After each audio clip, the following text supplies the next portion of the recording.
Hoje eu quero tratar com você sobre o tema o engano do pecado. E quero tratar deste tema à luz de 1 João, capítulo 1, versos 5 a 10. Ouça a leitura do texto. Ora, a mensagem que da parte dele temos ouvido e vos anunciamos é esta: que Deus é luz e não há nele treva nenhuma. Se dissermos que mantemos comunhão com ele e andarmos nas trevas, mentimos e não praticamos a verdade. Se, porém, andarmos na luz como ele está na luz, mantemos comunhão um com os outros, e o sangue de Jesus, seu Filho, nos purifica de todo pecado. Se dissermos que não temos pecado nenhum, a nós mesmos nos enganamos e a verdade não está em nós. Se confessarmos os nossos pecados, ele é fiel e justo para nos perdoar os pecados e nos purificar de toda injustiça. Se dissermos que não temos cometido pecado, fazemo-lo mentiroso, e a sua palavra não está em nós. O pecado é o maior de todos os males, porque o pecado nos priva do maior bem. O pecado faz separação entre nós e Deus. O pecado é a maior tragédia que aconteceu na história da humanidade. O pecado nos separa de Deus, o pecado nos separa do próximo, o pecado produz dentro de nós uma esquizofrenia existencial. O pecado nos coloca contra a própria natureza onde habitamos. O pecado é uma fraude. Ele é um engano. O pecado é um embuste.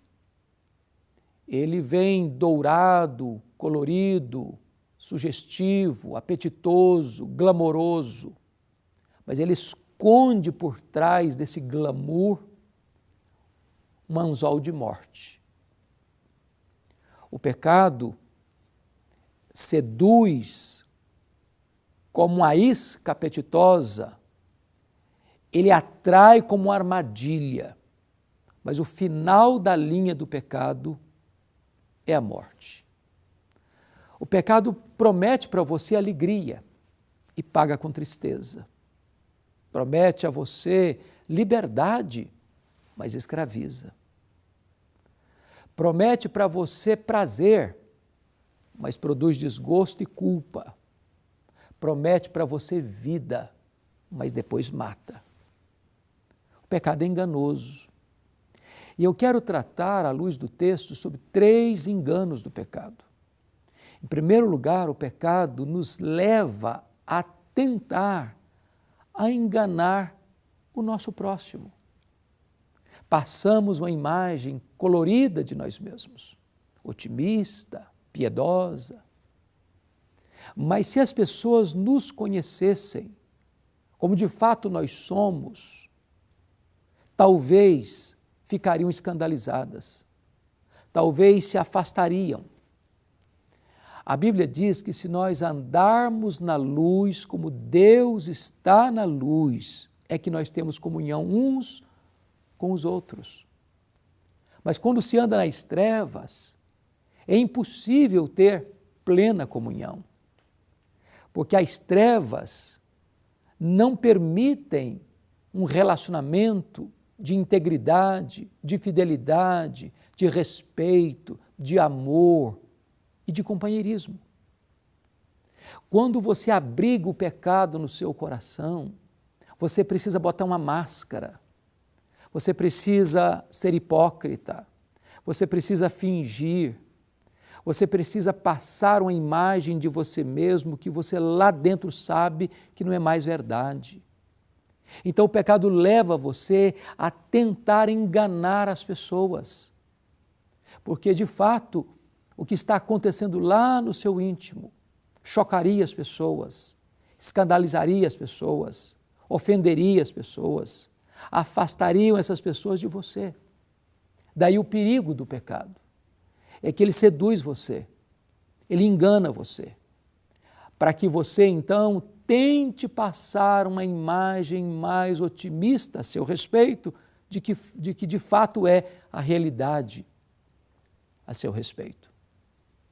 Mas em segundo lugar, esse texto diz que o pecado sedutor, enganador, nos leva a um outro perigo, o perigo de enganarmos-nos a nós mesmos.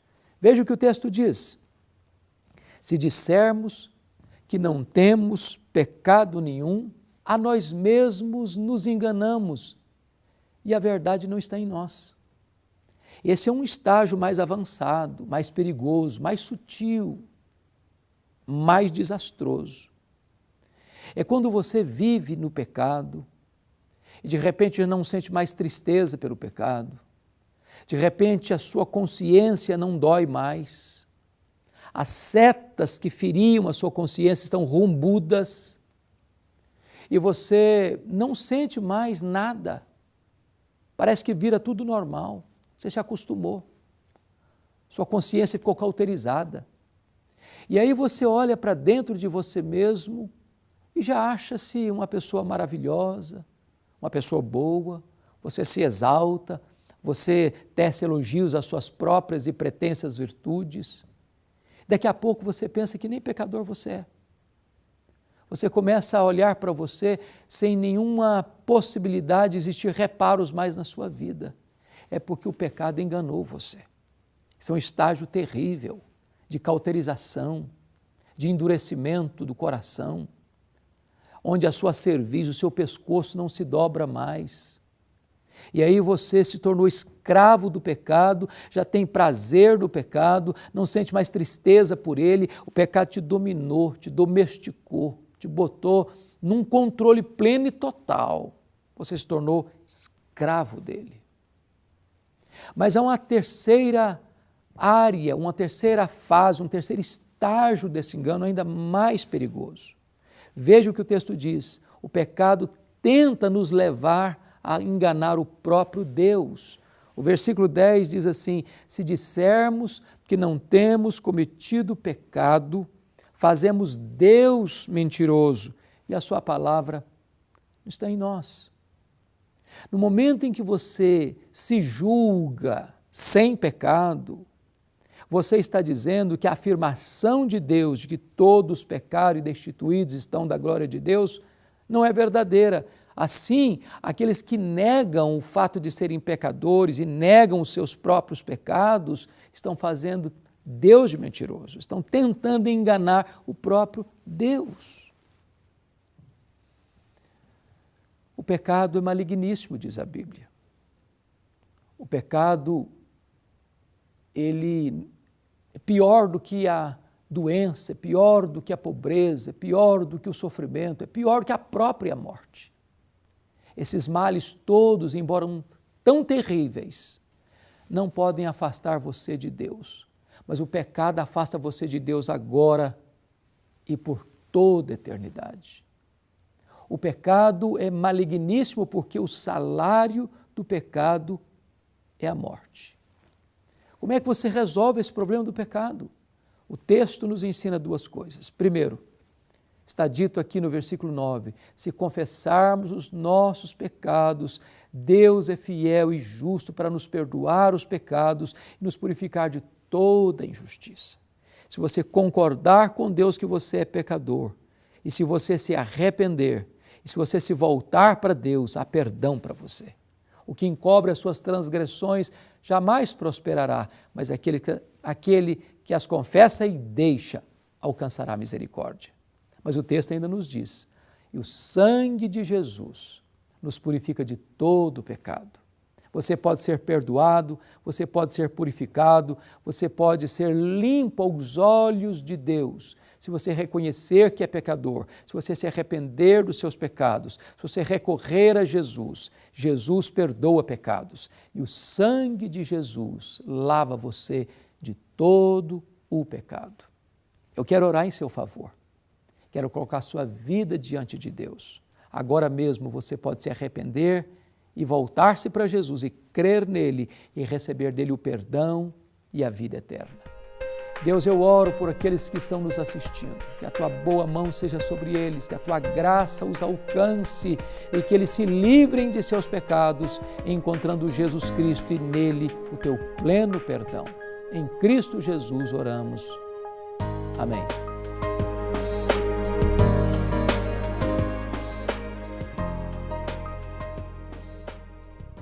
Muito bem, estamos chegando ao final de mais um programa Verdade e Vida.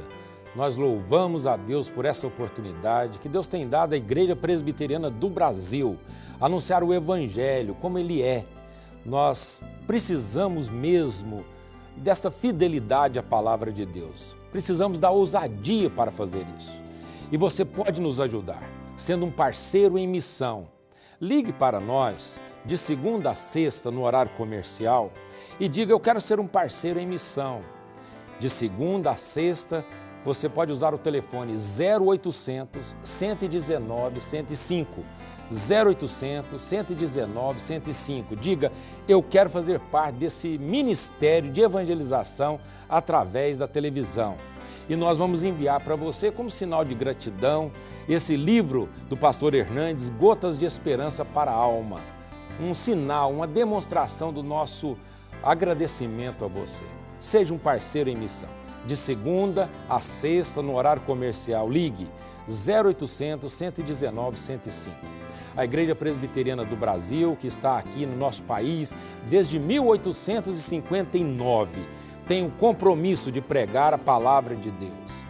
Nós sabemos que muitas outras instituições religiosas também fazem isso, mas nós temos um dever histórico com essa nação, proclamar a palavra de Deus. Pastor Hernandes, é com muita alegria que nós podemos fazer isso. Glória a Deus, é um privilégio, uma responsabilidade. Né? Verdade. Um grande privilégio, uma grande responsabilidade. Nós queremos, neste momento, agradecer a você pela sua audiência. Deus abençoe muito o seu coração. Se Deus nos permitir, no próximo domingo, neste mesmo horário e nesta mesma emissora, nós estaremos de volta. Deus abençoe a sua vida e até lá.